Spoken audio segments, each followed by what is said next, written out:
Bom dia a todas e todos. É uma grande honra, uma grande satisfação estar aqui na posição de mediadora, de moderadora dessa conferência, superando crises econômicas e o papel do desenvolvimento científico tecnológico. Ou inventamos ou erramos. Depois o professor Maurício Barreto vai explicar o sentido da frase. Eu queria, em primeiro lugar, agradecer à Comissão Científica e à Comissão Organizadora desse 10º Congresso Brasileiro de Epidemiologia. Ontem, já na abertura, tivemos o tom com a pergunta central a partir do tema deste congresso, epidemiologia em defesa do SUS. Qual SUS? Então, essa pergunta estará nos acompanhando em todas as sessões e é muito importante que nesta conferência da manhã de segunda-feira, bem no início do nosso evento, nós tenhamos como tema o papel do desenvolvimento científico e tecnológico com a conferência do professor Maurício Barreto. O professor Maurício Barreto é um dos epidemiologistas mais conhecidos, não só no Brasil, mas com um grande reconhecimento exterior, a partir de sua importante trajetória como pesquisador, como construtor do campo da epidemiologia, mas, eu diria, de uma forma mais ampla, do campo da saúde coletiva.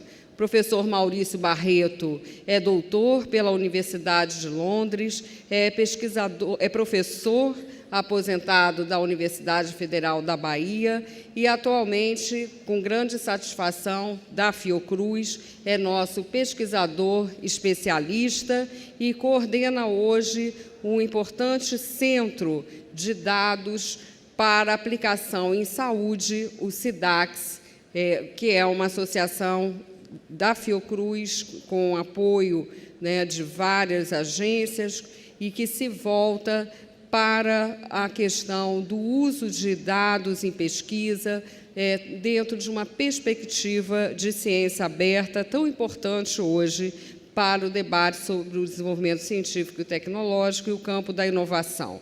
É muito importante também termos essa conferência e este debate no nosso congresso, uma vez que, como ontem bem foi colocado na abertura, o campo da ciência, tecnologia e inovação encontra-se hoje numa situação de bastante preocupação com relação não só ao seu futuro, enquanto campo de saberes e práticas, mas o próprio futuro do país, considerando, como nós consideramos, que ciência, tecnologia e inovação, do mesmo modo que saúde, que as políticas sociais, devem ser vistas, no momento de crise, não como gasto, mas como um grande investimento no projeto de país. Então, eu vejo essa conferência também como uma contribuição, na linha do que falou nosso presidente, Gastão Wagner, de que nós possamos estar contribuindo com uma visão de esperança, com um projeto de futuro.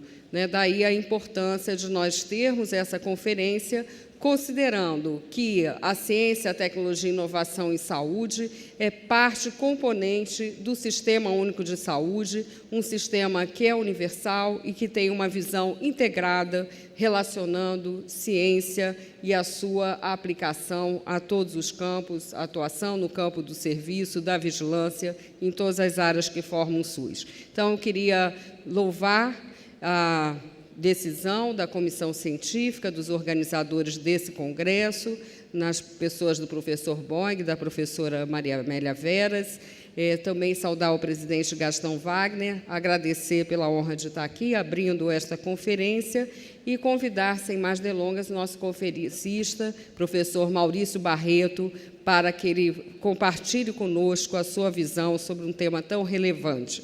Antes de passar para ele, sempre a gente esquece alguma coisa, eu queria chamar a atenção também que a Fiocruz, como várias instituições científicas no Brasil as universidades, os institutos de pesquisa, estão, junto com a SBPC, né, participando do movimento Ciência Sem Cortes, né? E é muito importante que nós coloquemos para a sociedade, no momento de tantas dificuldades econômicas e políticas, o porquê, né, da ciência sem cortes. Esse movimento no Rio de Janeiro, por exemplo, se expressa no Fórum Rio de Janeiro e, portanto, acho que essa mobilização, esse movimento da comunidade científica liderada pela SBPC precisa de uma reflexão, precisa de um adensamento das suas propostas para que possamos colocar diante da sociedade porque o papel do desenvolvimento científico e tecnológico deve ser pensado na própria superação da crise econômica, como propõe o professor Maurício Barreto. Obrigada.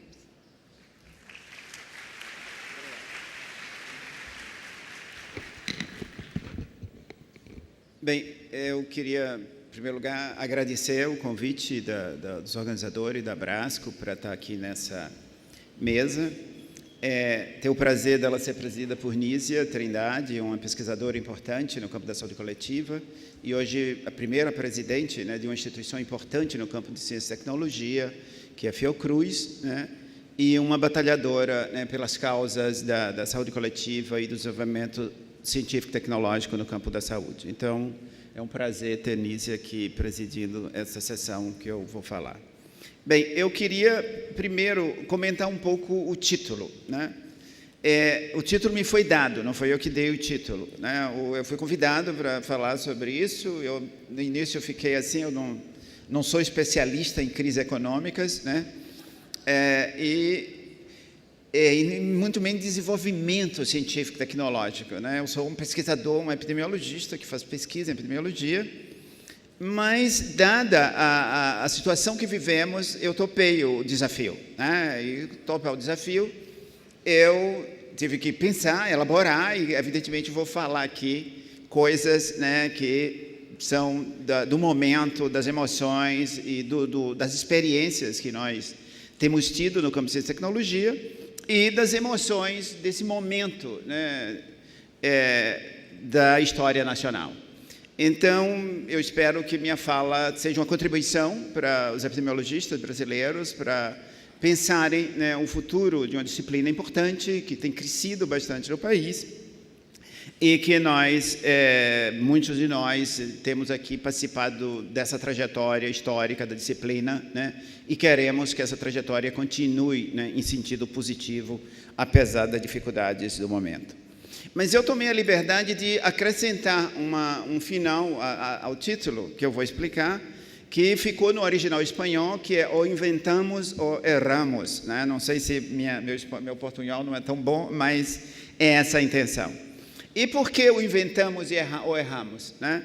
O inventamos e erramos é uma frase que foi elaborada, foi dita, né, por um intelectual venezuelano que viveu no final do século XVII, entre o século XVIII e o século XIX, que era o Simón Rodríguez. Simón Rodríguez era um indivíduo muito enigmático, né? Ele escrevia bastante, deixou uma obra interessante, e ele escrevia em forma de aforismas, né? Então, esse aí que está na tela é um dos aforismas dele, né? América Original, onde se as instituições de si governo, e originais os meios de fundar um e outro. Ou inventamos ou erramos, né? E quem recuperou isso é um artista, né, uruguaio, que é o Luiz Caminitzer, né, que é um artista conceitual uruguaio. Ele é de origem alemã, eu acho, alguma coisa dessa, mas ele é radicado no Uruguai. E ele tem um livro muito interessante sobre o conceitualismo da América Latina, e ele recupera um pouco essas ideias, né, do Rodrigues, né, de a necessidade de nós, latino-americanos, inventarmos ou então estamos ferrados, né? Mas antes disso, tem uma estudiosa de ciência na América Latina, que é a Hebe Vessuri. A Hebe é uma argentina, né, que é uma histórica nesse campo do estudo das ciências na América Latina. Ela passou um tempo na Universidade de Campinas, alguns anos atrás, e ela usou também esse termo num dos seus artigos publicados na década de 1990, exatamente. né? Ou inventamos ou erramos o The Power of Science em Latinoamérica, né? Então, essa foi a ideia que depois vocês vão entender. Eu achei que seria interessante, né, nesse momento difícil, recuperar, né, ideias originais. E só para dizer, né, o Rodrigues, ele, além de intelectual, ele teve um papel importante na história, que ele foi o tutor de Simão Bolívar. Né? Ele foi, por 5 anos, tutor de Simão Bolívar. Então, você vê que é um intelectual influente, né, que formou um dos libertadores de áreas da América Latina. Bem, outra questão que está no pano de fundo, né, dessa ideia é que nós falamos muito em desenvolvimento científico, tecnológico, né, a grandiosidade, a importância disso, né, mas, no entanto, nós temos que, quando nós sentimos como seres globais, né, parte de uma comunidade global, e, ao mesmo tempo, de uma comunidade nacional, o Brasil ele tem menos de 2% da produção científica global, né? Se coloca aí a América Latina, deve ir a uns 4%, 5% da produção científica global. Então, nós vamos ser sempre parte de uma cadeia imensa de produção, né? E de conhecimento. E, evidentemente, a questão que nos coloca e que está no pano de fundo é que nós temos que acertar, né? Nós temos muito pouco para errar, né? Nossa possibilidade de erro é muito pequena, porque ao nós errarmos, né, só temos 2%. Né?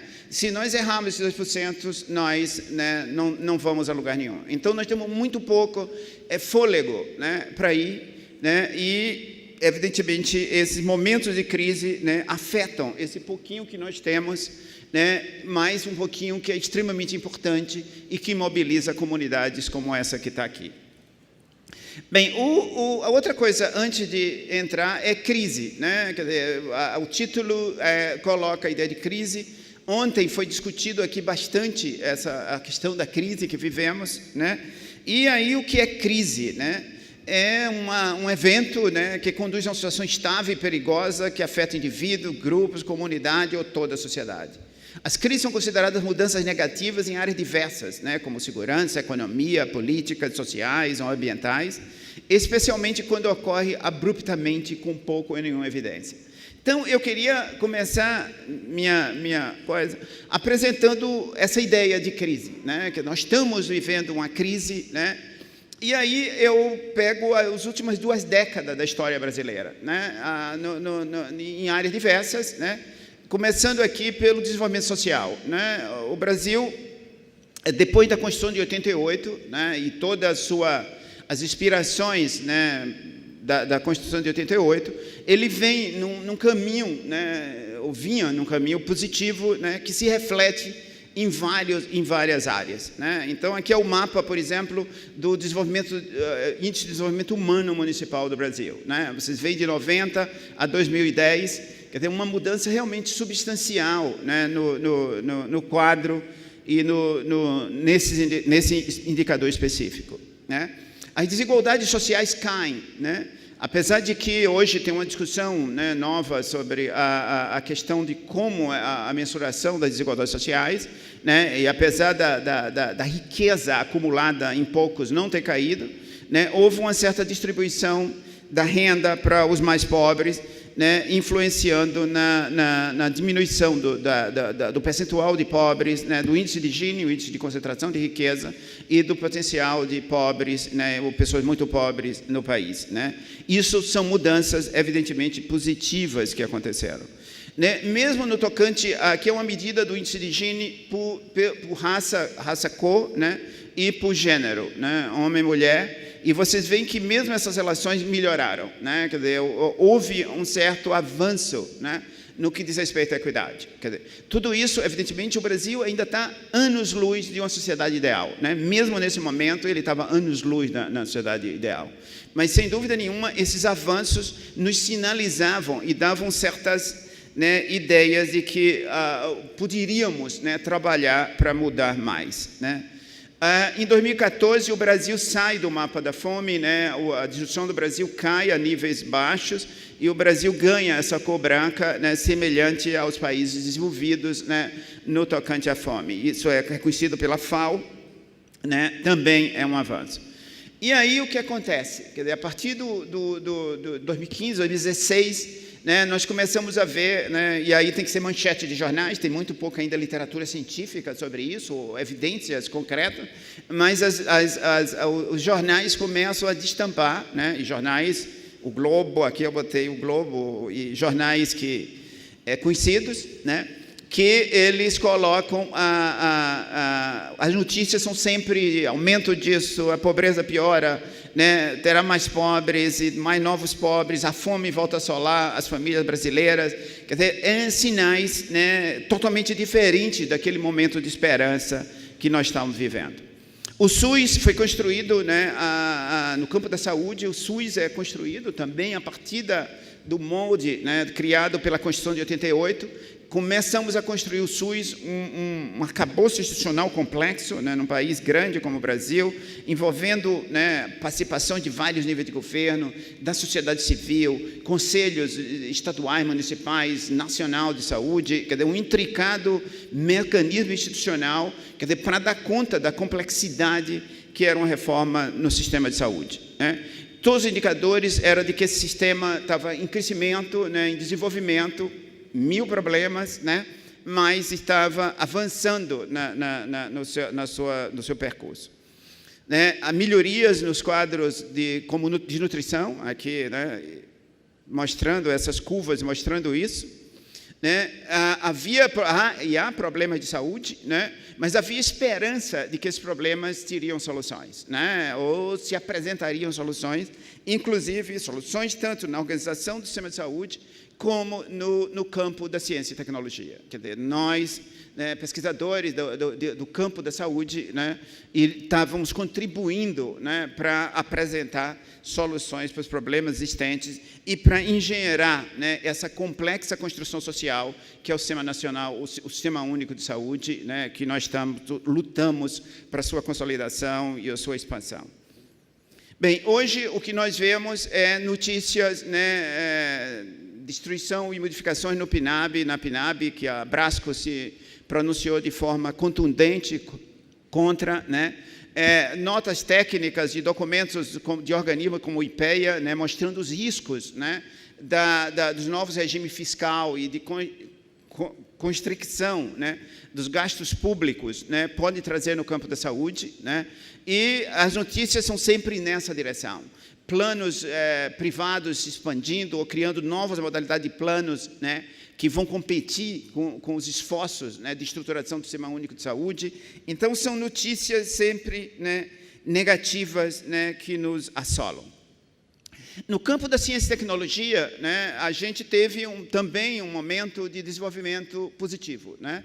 Não é sempre, né, nós somos uma comunidade ciosa, né, dos nossos próprios esforços de desenvolvimento, sempre queremos mais, né, mas os indicadores de desenvolvimento sempre foram positivos. Em 96, o Brasil ocupava a 21ª posição na produção científica, né, internacional. Em 2015, nós já estávamos aí por volta da 14ª posição, né?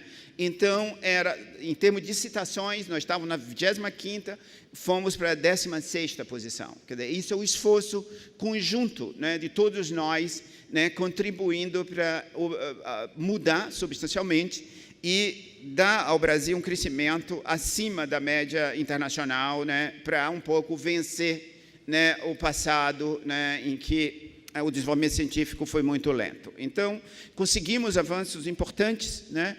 As universidades, que é um dos centros importantes, muitos de vocês são de universidades, é um dos centros de formação de recursos humanos e desenvolvimento científico-tecnológico, houve uma expansão também significativa, né? As universidades, em 2002, nós tínhamos 43 universidades federais, e em 2014, tínhamos 63 universidades federais. Os campos eram 148, em final de 2014, estávamos com 321 campos. Quer dizer, vocês veem o mapa do Brasil, há uma interiorização, uma difusão, né, que possivelmente muitos de vocês são de campos longínquos, né, que foi parte desse processo, né, intenso de expandir o nosso sistema universitário federal, né, no sentido de levar para áreas mais longínquas e mais sem desenvolvimento do país, né, vis-à-vis o papel da universidade como elemento de desenvolvimento. A pós-graduação, né, cresceu também de forma significativa, né? Muitos de nós ensinamos na pós-graduação, somos alunos da pós-graduação, né? E os indicadores são muito positivos, né? O crescimento de mestrados, doutorados, número de alunos, número de formandos, né? Alunos titulados. Você vê os doutorados, nós em 2016 já está aí por volta de 20 mil pessoas anuais se formando ou titulando como doutores, né? Os mestrados vão para 50 mil, né? O número de cursos crescendo, né? Parte também desse esforço global de todos nós, né? Dessa comunidade que nós fazemos parte, né? A produção da pós-graduação em saúde coletiva, na última avaliação, que demonstra crescimentos importantes, né? Você vê a de 2013, né? 2010, 2013, 2017, né, com crescimentos exponenciais da produção científica. 2017 mede a crescimento até 2016. O Ministério da Saúde fez um esforço grande de estruturar o campo de ciência e tecnologia, né, e de definir, né, através das conferências nacionais de ciência, tecnologia e saúde, definir uma agenda de pesquisa do país, né?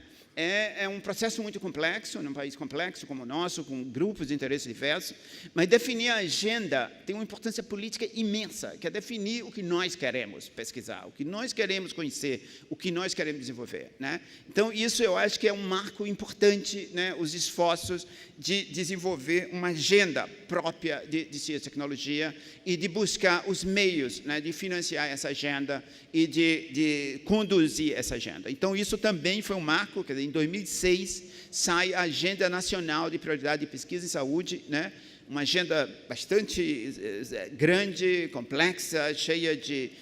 Muitos discutiam e quanto podia se enxugar a agenda, mas nós começávamos a ter uma agenda e a formar aquilo que nós, como sociedade, queríamos no campo da ciência, tecnologia e saúde. E aí o que nós vemos hoje, né? Um movimento imenso da comunidade científica e tecnológica, né? SBPC, ABC, né? Os pesquisadores em geral, né? A situação calamitosa, né? Que começa a assustar todos, né? Pela gravidade e pela súbito, né? Pelo processo tão súbito que foi, né? Então, por exemplo, o Orçamento Federal de Ciência e Tecnologia, que estava na faixa de 16 bilhões de reais, quer dizer, 2018, né, está previsto aí 11 milhões, 12 milhões, né? Pode haver alguma liberação de descontingenciamento e tal, há uma luta permanente da comunidade científica para conseguir os recursos, né?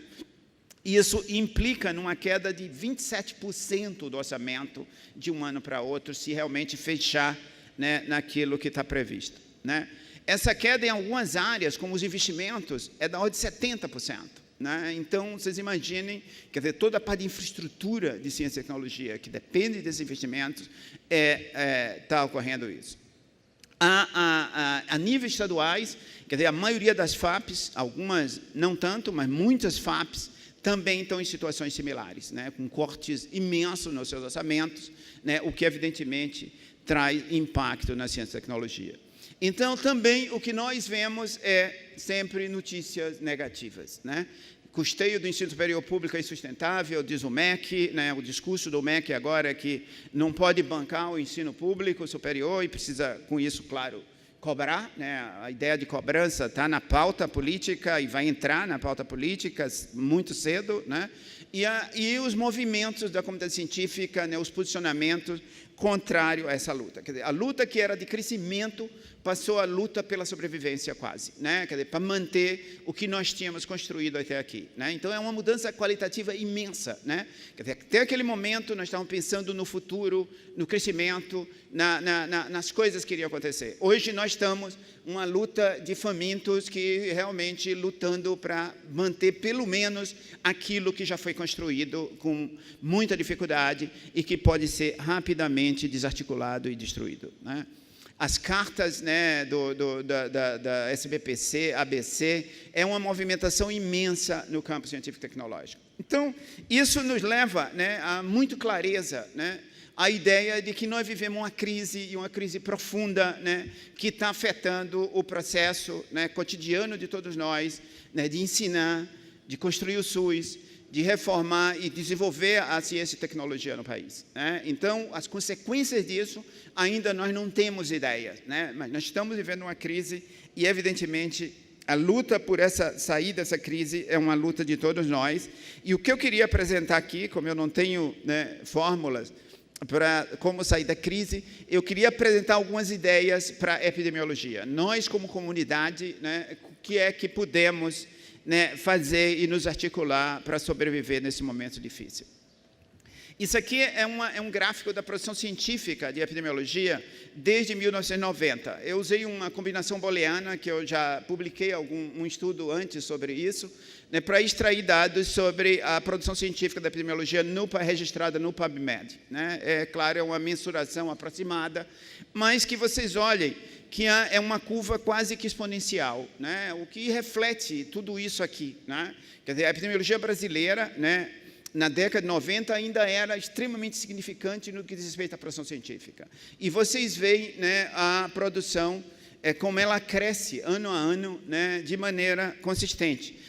Alguns anos cresce um pouquinho menos, mas, de um modo geral, cresce consistente.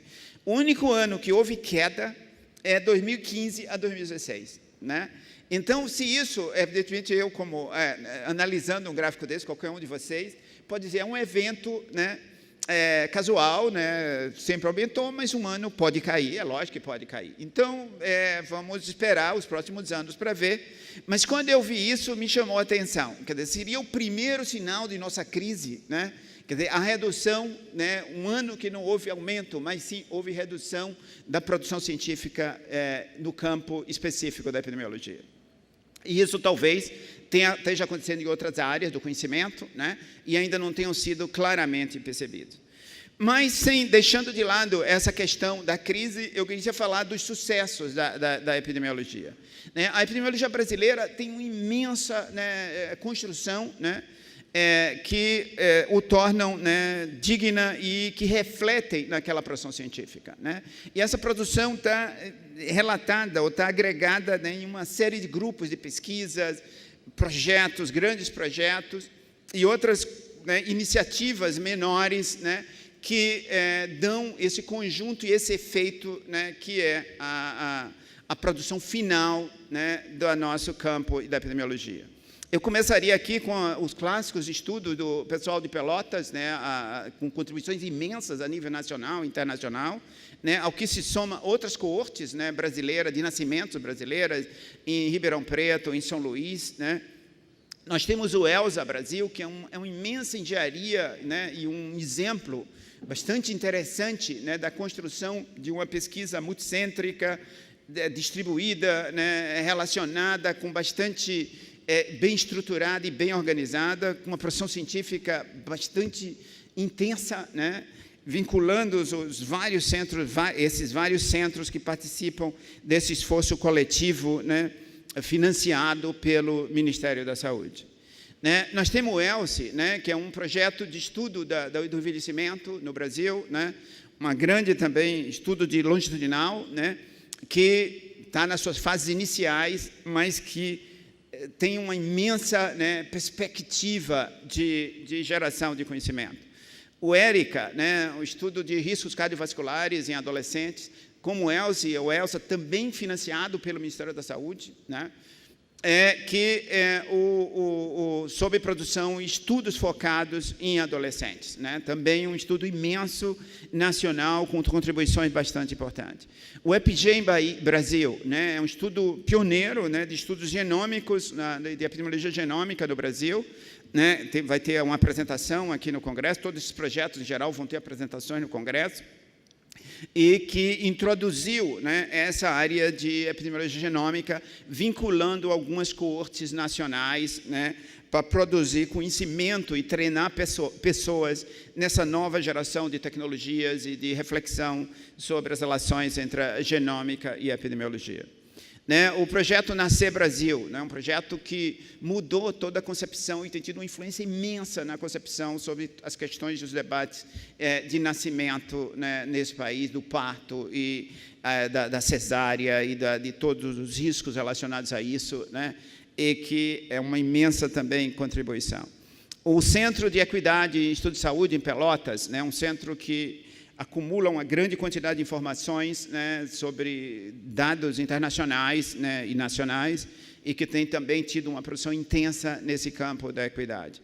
O Núcleo de Pesquisa Epidemiológica no Instituto da Saúde na USP, né, liderado pelo professor Monteiro, né, que tem contribuído imensamente, né, para toda a concepção recente, né, sobre nutrição no Brasil, né. Nós temos hoje um dos guias alimentares mais progressistas do mundo, né, graças à produção científica, às reflexões geradas, né, no núcleo de pesquisa nacional, né, com toda a ideia dos alimentos superprocessados e as questões do papel da indústria na formatação das ideias nutricionais e um combate intenso a isso, né, uma desconstrução disso, né, através de uma produção científica consistente e que alimenta, né, as ideias que são apresentadas pelo centro. Na Fiocruz, um grupo de pesquisadores criou um projeto de Big Data em saúde, né, que vem usando as grandes bases de dados, né, nacionais para apresentar, né, resultados, visualizações, novas técnicas de visualização e de processamento desses dados, né. Na Bahia, nós criamos um centro de dados, né, com um dos projetos, é a coorte de 100 milhões de brasileiros, que nós queremos estudar o impacto de políticas, ou estamos estudando o impacto de políticas sociais, né, na saúde da população, usando dados, né, secundários, dados administrativos, né, e linkando, de alguma forma, vinculando esses dados, né, para produzir conhecimento. Em relação a coisas mais específicas, no surgimento da epidemia de Zika, né, surge em Pernambuco, se organiza em Pernambuco um grupo de investigação, né, o MEG, né, Grupo de Pesquisa, Epidemia e Microcefalia, né, liderada por um grupo, inclusive a doutora Celina, Ricardo, Thalia Velho e outros, né, pesquisadores importantes e epidemiologistas desse país, né, que foi um epicentro extremamente importante na produção de conhecimento sobre a dengue, né, estudos essenciais foram feitos lá, ou estão sendo feitos lá, para entender, né, as relações da dengue, da epidemia, né, de dengue e suas relações com microcefalia e com outros tipos de questões, né, da infância. Bem, e aí eu volto, né, pegar algumas questões específicas para mostrar o vigor da investigação, né, epidemiológica, a importância dela, né, no desenvolvimento e nas transformações nacionais. E aí, é claro, Celina vai fazer aqui uma palestra sobre a Zika, né, mas eu queria só, em algumas palavras, né, dizer que essa epidemia, né, que assolou de maneira súbita o país, mobilizou imensamente, né, a comunidade de profissionais de saúde e de pesquisadores, né, e que trouxe, né, uma série de perplexidades e de questões científicas, mas que foi de uma maneira muito vigorosa, né, respondida pela comunidade científica brasileira, né, e isso através de uma produção científica de altíssimo nível, né, quer dizer, refletindo essa capacidade, né, acumulada que tem essa comunidade de responder a questões, mesmo questões emergenciais, né, de rapidamente se organizar como comunidade, né, e responder para as necessidades e as questões científicas que aquela questão gerava. E aí nós temos uma produção científica imensa, né, isso internacional, mas o Brasil tem uma produção importante, isso está bem documentado, né, uma recente revisão da produção científica internacional no campo da dengue, da Zika, aliás, desculpe, mostra que o Brasil é o segundo produtor, né, de conhecimento nesse campo, né, claro, à frente os Estados Unidos, que sempre estão à frente de tudo, mas nós somos o segundo produtor de conhecimento. Então, mostra, né, e isso está refletido numa série de documentos, né, uma tentativa de elaborar uma agenda científica para a dengue, uma série de estudos extremamente importantes, feita, né, em instituições e por pesquisadores nacionais, né. Eu estou aqui, selecionei alguns artigos importantes, né, no campo que foram publicados em revistas de muito alto impacto, né, e de uma importância imensa, e usando, quer dizer, as tecnologias mais diversas, os recursos mais diversos, né, mas articulando isso de uma maneira extremamente rica, extremamente eficiente, e em poucos meses começa a gerar essa produção científica, né, mostrando esse vigor e essa capacidade, né, que surpreendeu a todos, né? Surpreendeu a todos e foi uma demonstração vigorosa, né, da importância da nossa comunidade.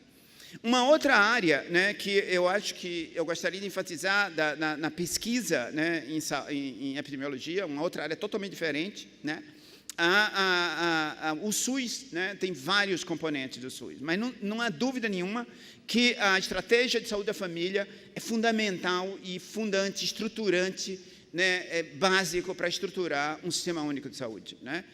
Ela é um projeto, né, que começa aí na década de 90, né, e que cresce no Brasil, né, se desenvolve intensamente e que inclui aí os mais médicos, inclui outras iniciativas, né, para compensar a falta de recursos humanos que podia existir, mas, enfim, é uma estratégia fundamental, né, de criar uma rede forte de atenção primária no campo da saúde, né, e todo mundo sabe disso. Não é por menos que, na hora, né, recentemente, tivemos que veementemente nos posicionar contra as modificações da Política Nacional de Atenção Básica, pelas potenciais, né, abrir, né, possibilidades de lesar e de, né, diminuir os efeitos dessa política tão importante e tão estruturante, né? Então, aqui a expansão do Programa de Saúde da Família em todo o país, né, nos rincões mais longínquos desse país, você tem o projeto, né, e começa a sair uma produção científica brasileira de epidemiologistas, né, que mostra o impacto disso, né, o efeito que isso tinha na saúde da população, em modificar a saúde da população. Então, vocês têm aí uma série de artigos, né, começam a ser publicados aí na 2000 e pouco, né, que vai mostrando paulatinamente, né, o efeito, né, importante dessa política. E, evidentemente, isso foi importante, né, para que, nos argumentos da defesa da PNAB, ela é uma política que, né, é importante para chegar à saúde das pessoas comuns na periferias urbanas, nos centros mais remotos do país, mas também ele tem impacto, apesar de seus problemas, ele tem impactos importantes no campo da saúde, né? Uma revisão sistemática recente mostra e sintetiza nas condições sensíveis à atenção primária, né, um efeito positivo, né, do saúde da família, né, nessas condições, né? Estudos mostram o mesmo impacto, não era só na saúde da criança, mas nas doenças crônicas, né, nas doenças cardiovasculares e cerebrovasculares, né, há um impacto positivo desse programa, né? Ele reduz e contribui para a redução das inequidades, né? Ele é um programa inclusivo, né, que amplia as possibilidades de acesso e trabalha na direção de redução das desigualdades. Ele é positivo no sentido da redução das desigualdades, né? E aí nós estamos agora, né, o que fazer, né? Voltar àquela frase famosa, aquela questão famosa que se repete na história, né? O que fazer com essa crise, né, que nos depara e nos coloca e né, coloca imensa perplexidade, né, por ser tão súbita, né, e que nos sinalizam, né, tempos chuvosos e tempos escuros, né, pelos próximos, né, períodos, que esperemos que sejam o mais curto possível. Mas eu queria aqui apresentar algumas ideias em relação à epidemiologia. Eu não tenho uma solução para a crise, mas eu gostaria de apenas comentar algumas coisas da epidemiologia.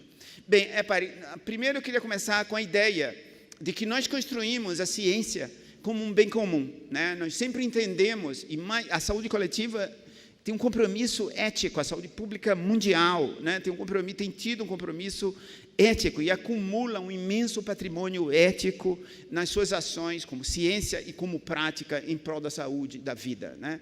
E a ciência, por ele produzido, né, busca ser de qualidade para servir a sociedade, né, de maneira independente, de maneira, né, como uma contribuição, né, da nossa comunidade ao desenvolvimento da sociedade humana, né? E isso, evidentemente, vem do fundo da ideia mais primitiva de que a ciência é um bem comum, a ciência de todos, né? Nós produzimos conhecimento para se transformar em bem da sociedade, né? Bem, e nós temos lutado para isso. Quer dizer, aqui no Brasil, por exemplo, né, e essa ideia, né, da ciência aberta, né, é uma ideia hoje que está sendo cada vez mais discutida a nível internacional e que eu queria aqui colocar apenas para vocês algumas informações.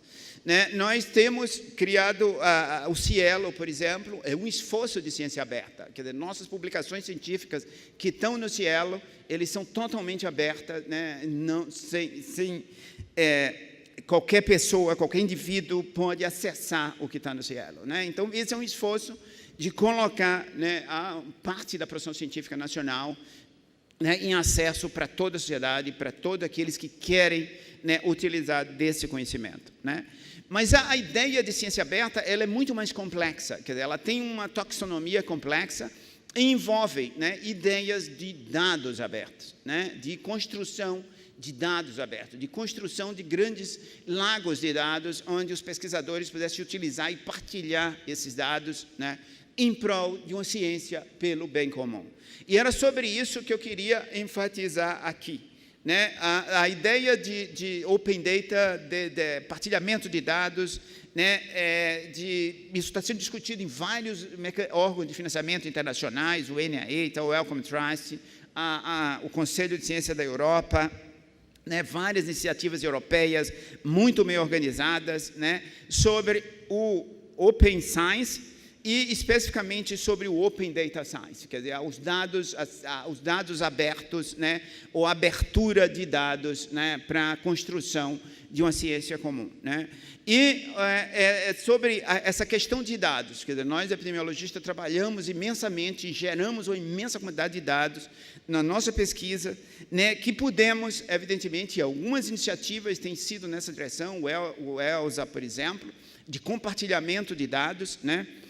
Nessa semana que passou, tivemos no Rio de Janeiro, na Fiocruz, a 8ª Conferência Luso-Brasileira de Acesso Aberto, em que a discussão de dados abertos foi um dos temas fortes da discussão, né?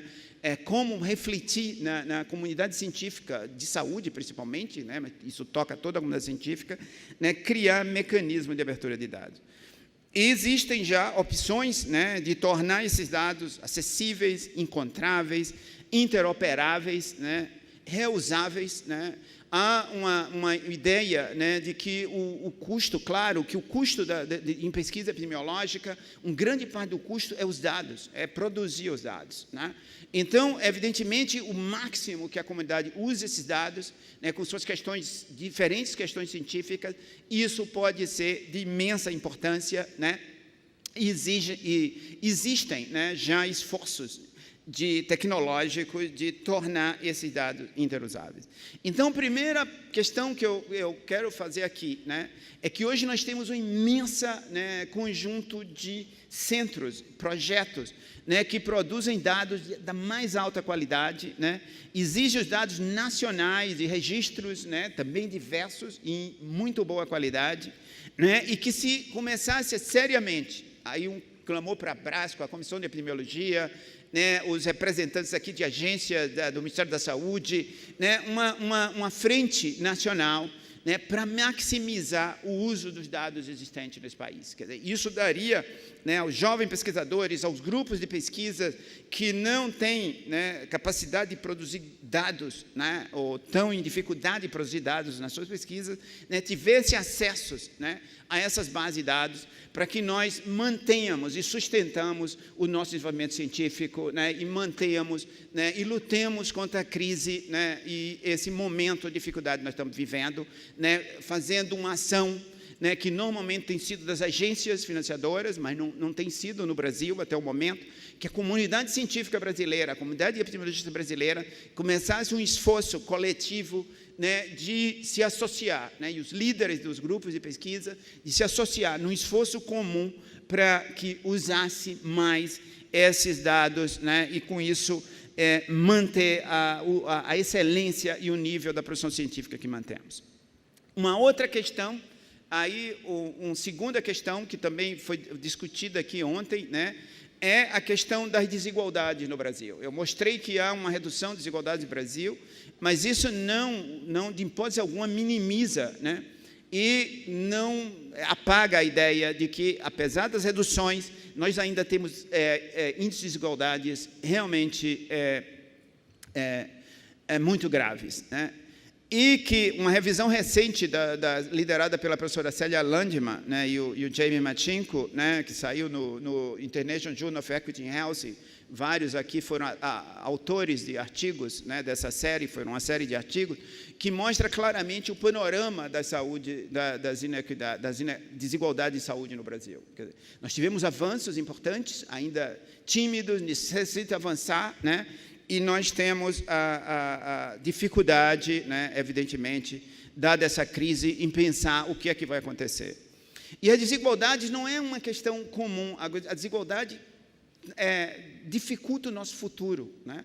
Por exemplo, uma projeção, né, existe uma ideia de que nós controlaremos, né, a comunidade internacional controlará a tuberculose em alguns anos, né, ela será sob controle, usando a atual estratégia de controle existente.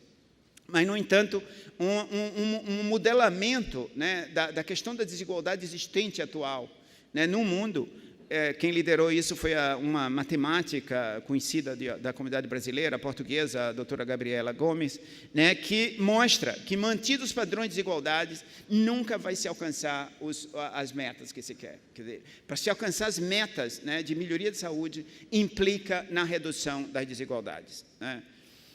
Nós temos estudos liderados pelo Davi Razella e outros, né, tem mostrado efeitos, né, do programa Bolsa Família na redução, né, da mortalidade no país, né, e a importância desses programas sociais, né, em diversos outros efeitos, né, sobre a hanseníase, a tuberculose, né, e outros problemas de saúde que políticas sociais bem conduzidas, né, podem contribuir para uma agenda positiva nesse campo da saúde, né? Mas, no entanto, a gente vê, né, volta a ideia da crise, né? A crise nos assombra, né?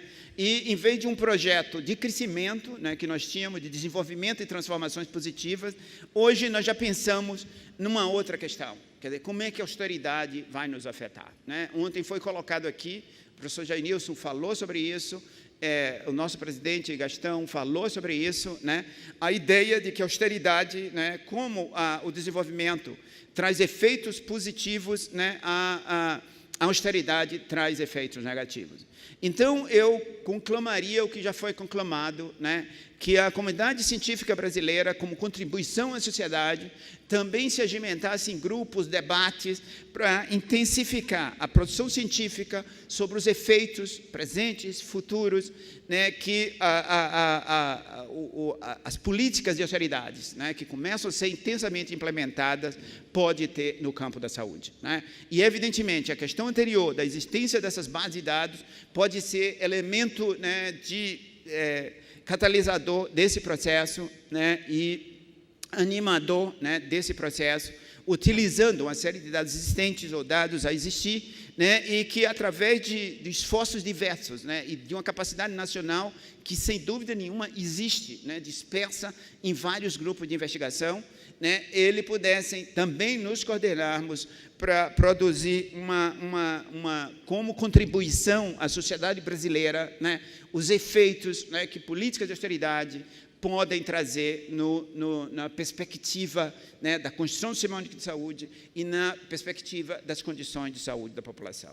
Então, eram essas minhas palavras, ou seja, ou inventamos ou erramos novamente. Então, muito obrigado. Né? Mas nós estamos vivendo uma crise e, evidentemente, a luta por sair dessa crise é uma luta de todos nós. E o que eu queria apresentar aqui, como eu não tenho, né, fórmulas para como sair da crise, eu queria apresentar.